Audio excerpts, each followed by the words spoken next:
Welcome everyone, it's nice seeing you again in today's video. I'm going to talk about how to retire early using real estate and becoming financially independent. Now, before we jump on retiring early, now I don't mean retiring early in the sense of, oh, sitting in the beach, drinking pina coladas and doing absolutely nothing. I mean, doing absolute nothing kind of gets stale after time. I kind of did that when I was 35, left my government engineering job, but you gotta realize what you want to do more. So in the context of retiring early, for those of you who are especially young in your 30s, in your 40s, even in your 50s, it's about taking a break in your life and potentially traveling more or starting your own business, basically living your ultimate ideal life. So this is what I'm going to talk about in today's video, is using real estate to help you get there. Hey everyone, if you are new in your real estate investing journey or getting restarted in your journey, please hit my description below. You'll find a link, which is a free toolkit to jumpstart your real estate investing journey. So please hit that link below. It's free. So let's get back with the video. Now, before we jump into the strategies for using real estate to become financially independent and then retire early, I want to just stress that some of you probably already have rental properties, or some of you are just starting out. But really what it comes down to before figuring out which strategy is for you is coming up with your income goal and your wealth goal. Now I'm going to put this together because a lot of people just stress on cash flow and a lot of people just stress on wealth. But really, I think for you to feel, and I know personally, to feel financially secure and hit the financial nirvana or financial freedom, whatever you want to call it, which is basically your bliss, is to come up with your income goal and come up with your wealth goal. Because with your income, that's the money that's going to come in and help basically offset your salary. So a lot of you are salary employed or in a salary job, and you probably want income coming in to ultimately replace some of your income, so then you can decide to, hey, I want to take a career break, or hey, I want to hit my mini retirements, which is basically taking a break in life from your career. Or some of you just say, I want to start my own business. Or some of you are like, I need to ultimately replace my entire income for me to feel comfortable leaving my job. And that's okay, but please, what is your income goal?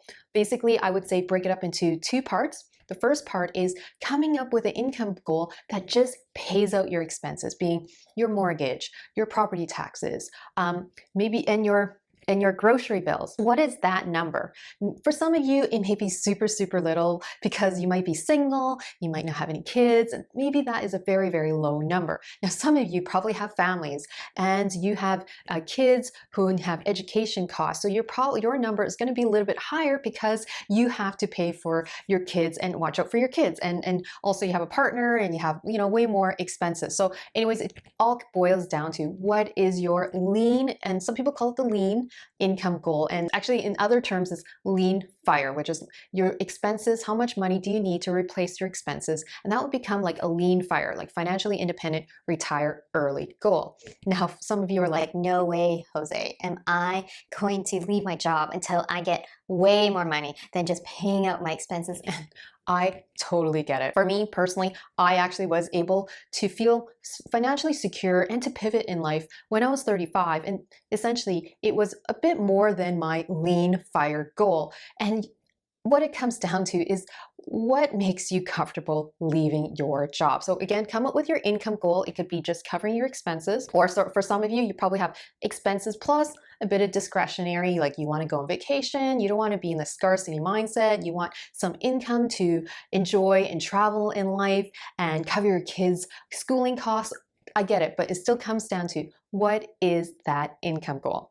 And the next piece is wealth. I would talk about wealth as in you're still generating money even when you are sleeping. So you're magnifying your appreciation in your rental properties, which will hit like a net worth. So some of you are probably thinking, I need $1 million for me to feel comfortable. Like, although I can't live off that $1 million, like I could probably get an income of like $24,000 a year or $36,000 off my rental properties. I need my asset value to be $1 million for me to like cut and quit my job. And that's okay. Maybe it's $1 million. For some of you, it might be way less than $1 million. million. It might be just $500,000. But I think having those two pieces together will give you a bit more clarity on what it is that you need to do to get to that place. Now let's segue into the strategies of how you can use real estate to ultimately leave your job and become financially independent, or what other people call retire early. So the first strategy is, I would say, the easiest strategy. Some of you probably have quite a few rental properties, 1, 2, 3, 4, where you've held onto them for at least 5 to 10 years. Now, what the strategy is that you hold on these rental properties as long as you can and have the mortgages paid off. You could have them on accelerated payments, you have them on a 15-year amortization, or you could just let it ride out for 30 years. And basically, by the end of the lifespan of these mortgages, then you create enough income and wealth. Those assets are worth a ton of money for you then to retire. Now, for some of you, it's probably not really retiring early, depending on where you started. Now, if you start in your 20s, you're definitely retiring early because, retiring at 50 is pretty early if you want to even hold it for 30 years. Or you might be in your 30s and you put your mortgages to 15 years. That's still retiring early if you're 45 years old and all your rental properties have actually been paid off in mortgages. Now, that's the easiest way. Now, this leads me to my second strategy. Now, this is for people who are like, Tracy, as much as I appreciate your strategy of letting mortgages get paid out, I really want to retire a little bit faster than waiting 15 to 30 years. So this leads into my second strategy. So the second strategy is basically you buying enough rental properties, at least 5 and ideally 10, and then you wait 5 to 10 years. So basically the asset values of each of the rental properties have gone up in value, and then you sell some to pay down the mortgages on the other half. So if you had 10, you would take 10 and sell 5 of them, and then those would pay off the mortgages on the balance of the 5. Now, you don't actually need to be that aggressive. Depending on how long you kept those rental properties, for me, when I look at my rental property that I bought for 10 years, I could actually sell that one rental property and pay out 3 mortgages.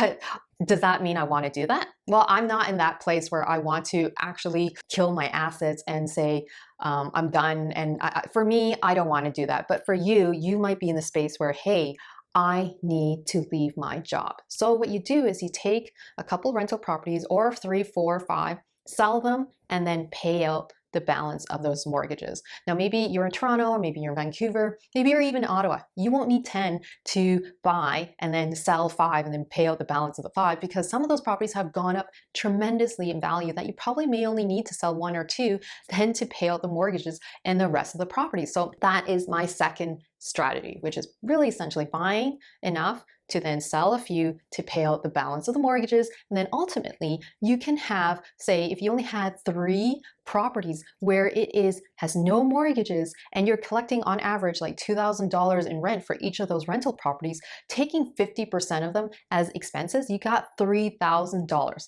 Yes, $3,000 of rental income every single month, which is $36,000 a year, plus an asset value at least say $300,000 each. You're close to $1 million with those 3 properties.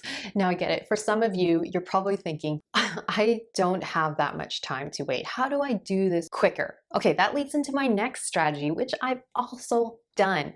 When it comes to basically trying to replace your income, you got to also think of how do you decrease your expenses. And probably one of the biggest expenses in anyone's life is your personal principal place mortgage, which is taking probably up to 30-ish% of your total income. So you got to think of ways how to decrease the expenses, that expensive mortgage. So I'm going to talk about this strategy, which is, I think it is one of the easiest ways to boost your income without buying more rental properties. So essentially how this strategy works is that, of course, you still have rental properties, but you got to think of how do you decrease your mortgage payment. So, one slow way is actually paying off your mortgage, and then you wouldn't have a mortgage by the time you retire. But say you didn't want to do that. Say you are trying to just create more and more money so that you buy more rental properties. So what you do is that you actually live in a home that has an accessory dwelling unit, like a legal income suite,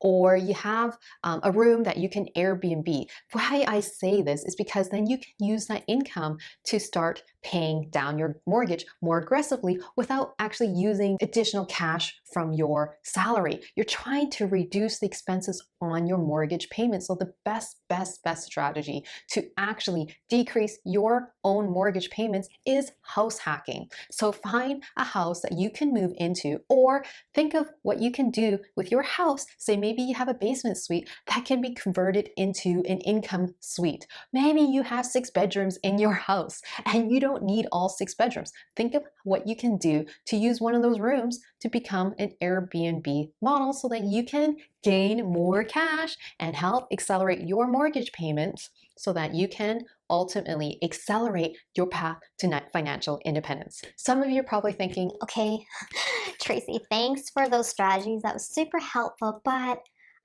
I can't retire off of $36,000 a year.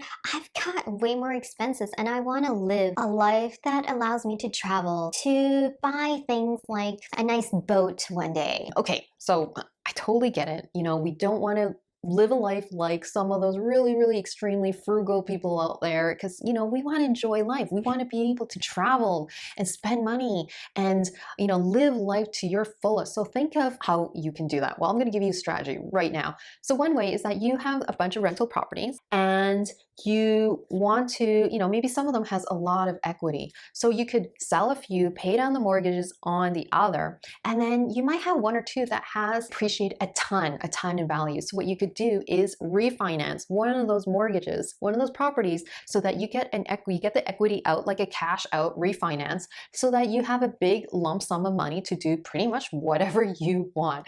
And of course, you can also combine that with the last strategy, which is, you know, having legal income suite in your home, or having a room that's rented out an Airbnb, so that you ultimately could live like as if you have no mortgage, like you're not paying any mortgage payments on your house, like you're living for free. Ultimately, say you don't have, you know, you don't have time to wait.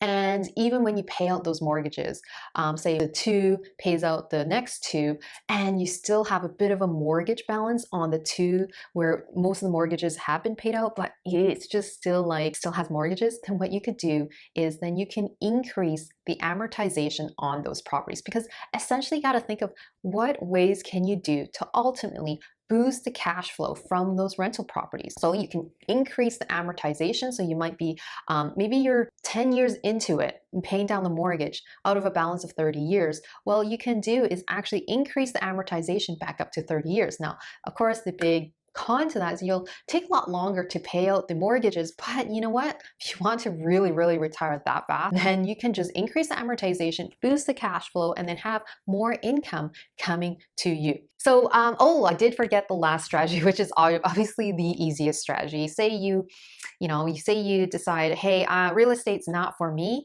and you've held onto your rental properties for 10 years, 15 years, you can just sell them all and then convert it into equities and then collect a dividend. Now, of course, your return on your investment is going to be a lot lower, but I mean, say tenants and properties, and it's just not for you because you want to travel all around the world, well, then that's one of the easiest strategies to do, which is essentially selling all your assets and then converting it into a different asset, which is equities. Or you do a combination of both. And that's why I've been creating more and more videos on stocks. So be sure to check out those videos up here if you're a Canadian investor, or if you're American, that's great. I also cover American stocks, which I cover value stocks, dividend stocks, growth stocks, which magnifies your wealth and your income goals. Now, the next strategy I'm going to share is probably the most common strategy that's shared in every real estate investing video about how to retire early and become financially independent, which is essentially buying a ton of rental properties. Like you've heard, buying 100 doors, and each door is going to generate $500 and then boom, you're going to get like $50,000 and there you go, you can quit your job.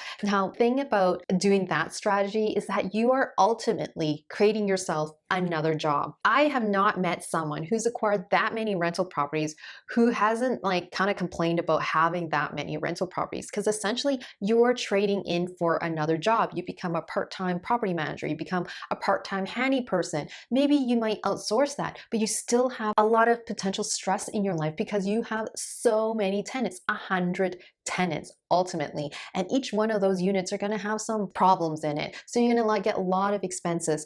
All I'm trying to get at is that if you're trying to retire early and live financially independent and reach your financial nirvana, you probably want less stress in your life. You probably want to travel more. So you don't want those rental properties to kind of pull you down. Now, of course, some of you are like, hey, I'm cool with becoming a full-time real estate investor. I want to be that real estate mogul where I can say I have 100 units. Fine, that's cool. But please just do it with eyes wide open, that you're essentially replacing your job with another job. And that job also means trying to attract a ton of joint ventures to scale to that magnitude.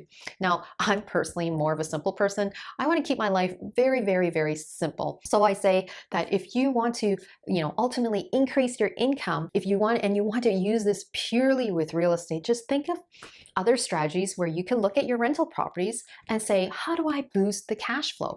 Maybe you can add other additional income suites to the properties. Maybe you can Airbnb a couple rooms. Maybe you can turn one of those properties into student rentals. Now, I know student rentals are kind of like boo right now, but you know what? 2 years out, you might be thinking like that because we're back to normal. So ultimately, I'm just trying to say, what are some creative ways you can boost the cash flow in your rental properties right now? I've already talked about house hacking. I've already talked about, buying many, selling a few, paying out the mortgages. I've also talked about increasing amortization of those properties because you want to boost the cash flow. I've also talked about what ways you can do to increase the cash flow in the existing rental properties. I've also talked about, hey, if you want to have more like cash in your hand, you can refinance one of your rental properties or 2 of your rental properties to have a big lump sum of cash in your bank account to go buy that expensive item that you ultimately be dreaming of. And personally, for me, that is a Tesla. Yeah, it's a Tesla for me. Now I'm going to lead into my ultimate last strategy, which I would say it's not purely using real estate, but I think I want to emphasize this because this is where I'm at right now. And I want to share with you just so that you get to know me better. And also, I just love being transparent, and I think it's just helpful by sharing my story. So my story is that I hit my lean expenses at 35, actually more than lean. I mean, I had enough to pay for my kids' tuition. I had enough to pay for my general expenses, and I had enough to even travel. But still, it wasn't enough for me to just like leave my job and like do nothing. Because also I was also 35. I mean, who quits at 35 years old and does nothing? So what I did was I started another 2 businesses. I started Financial Nirvana Mama, which is why I'm here today, and I also started a consulting business. So why I'm sharing this with you is because right now I'm at a point where I'm trying to hit more of a super fat fire. So what fat fire means is that you have enough income to not only pay your general expenses, but you have enough that you feel like you can really, really take a step back. And I kind of feel like I'm kind of there, and I'm 41 years old. So I'm trying to hit more of a fat fire goal. And I'll let you know in the future videos what that number really is from an income and from a wealth perspective. So some of you are in your 30s, are wanting to achieve financial independence in your 30s or your 20s or your 40s or your 50s, but essentially you're going to be super early, and it's great. And I was going to say, I love it that people are hitting there, because I mean, if you're going to spend a ton of time doing your job, you gotta be really enjoying it. And I would say, like, think of the minimum income goal that you need. Maybe $36,000 might be sounding a little too low. Maybe $50,000 isn't enough. But I think that I want to stress on, just because when you hit that goal doesn't mean you're not going to generate even more income. I'm just trying to say real estate can get you past that base level. And then you can start building a business. You can even do a part-time job, or you could just go into another job that pays you less, but is way less stress, so that you can spend more time with your family. So I guess what I'm trying to get at is that you can use that number as a launching pad, and it doesn't mean you can't create more and more income in the future. In fact, you might even surpass what you used to make in the past in a salary income job. But, and ultimately, I just want to say, like, it's a bit scary. It's for sure super scary to leave your job, but I just want to share those strategies so that you can have a path forward. Kind of which strategy do you want to hit to ultimately help you pivot and, well, become financially independent and retire early. Anyways, I hope you found this video super helpful. I know it's a little bit longer than what I normally do, but you know what? I had to share all these strategies because a lot of people don't talk about it in real estate investing on YouTube. So I just had to get it out because I thought these strategies will be super helpful no matter where you are in your real estate investing journey. So guys and girls, if you found this video super helpful, please hit that like button and also let me know in the comments below where you are at in your journey. Anyways, I respond to every comment, so please hit the like button, and of course, if you haven't subscribed, hit the subscribe button and that bell notification button so I get to see you in the next video.